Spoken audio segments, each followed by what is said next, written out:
Okay, this I ask this question every week, and every week I say it's my favorite question. I'm gonna say it again because not every fan watches every team, every play, knows everything that's about to happen. Now, obviously, the big name players, we know the Garretts, we know the Watsons, we know the Chubbs, we know, the Njokus and all the great players that are over there. But every team has that one player that has either revived their career or is on the come up that the fan base is very excited about.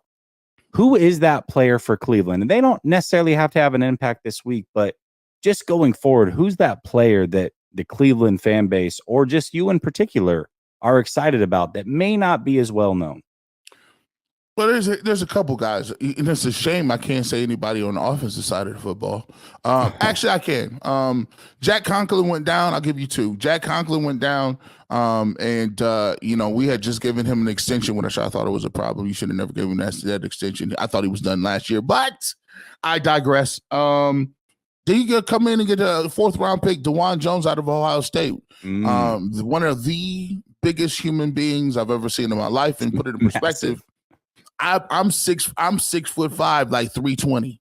Now put it on like him, like he's 6'8", like 370. The man is huge. I think he has all-time great pass rush ability. Like as far as him kick slide and pass blocking, he has elite length. He has Hall of Fame length. He has really great feet.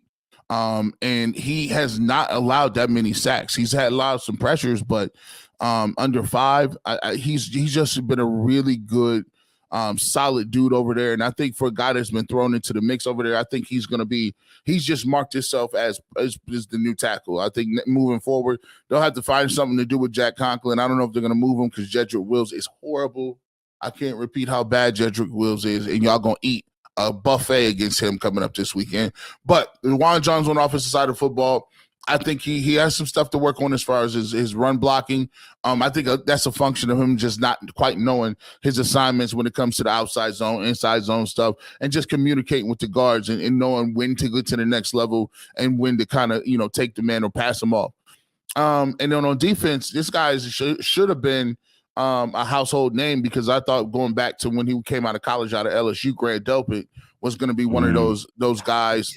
Me too. Listen, I thought he was. They've had Adams, they've had a bunch of people over there at safety for LSU, and when he came out like as an underclassman, he's everywhere. I mean, he was in passing lanes. Would turn on the CBS game of the week and be like, man, who is this?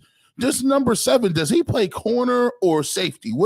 He was just everywhere. He was baiting people, making tackles in the box. He could rush the passer a little bit. I love this dude. He comes to Cleveland. We draft him. We get him in the second round because he slipped a little bit with an ankle injury. And he kind of, was marred back and forth his junior year with just injuries. So he fell to the second round. We take him. And then his first year, he's looking great in camp. He tears his Achilles heel.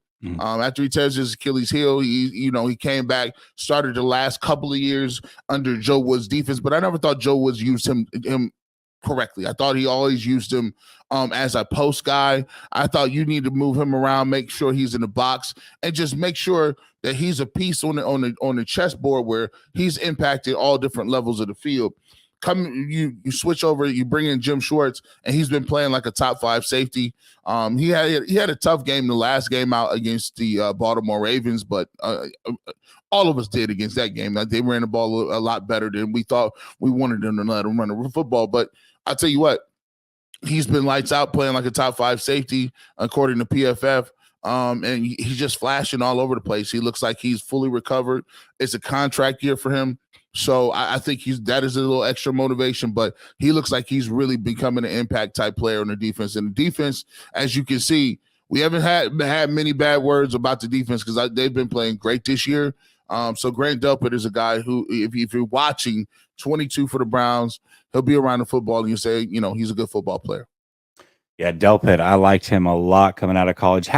Another player that I liked quite a bit, and actually I thought when the 49ers were looking at shopping Debo before they extended him and the Jets were a possibility, I said, you got to figure out a way if Debo goes over there to just sneak on Elijah Moore and bring him on over.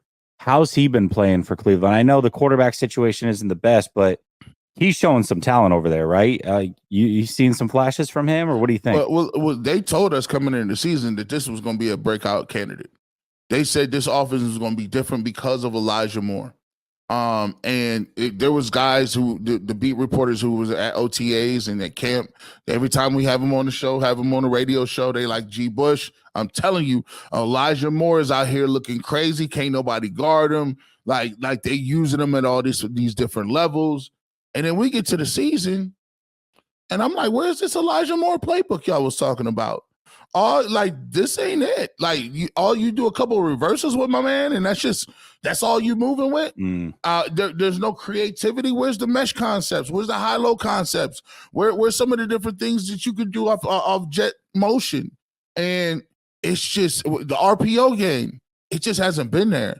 And I don't think it's a function of Elijah Moore not living up to capabilities. I just think that Kevin Stefanski is struggling to integrate him in a playbook like that. And when you don't, once again, I keep going back to it. The Cleveland Browns basically were built to run the football with Nick Chubb. That's what they were built on. Kevin Stefanski, instead of trying to, sometimes you have a building, right? And that building could be for manufacturing.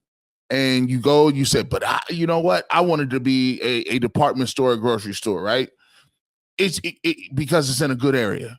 So you'll say, all right, well, listen, it's a manufacturing. Let's see if we could go ahead and don't tear down the whole facility. Just revamp it. Let's repurpose it for a new concept.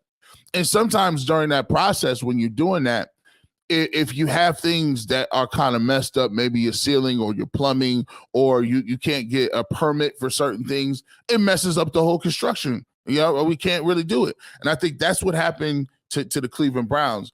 They had an infrastructure that was running around Nick Chubb, which really works well if you got a quarterback like Deshaun Watson, where you can run play action off of it. You can still run Nick Chubb on some things, and you can keep people out of the box or out putting too many defensive backs on the field. Well, now you don't have that.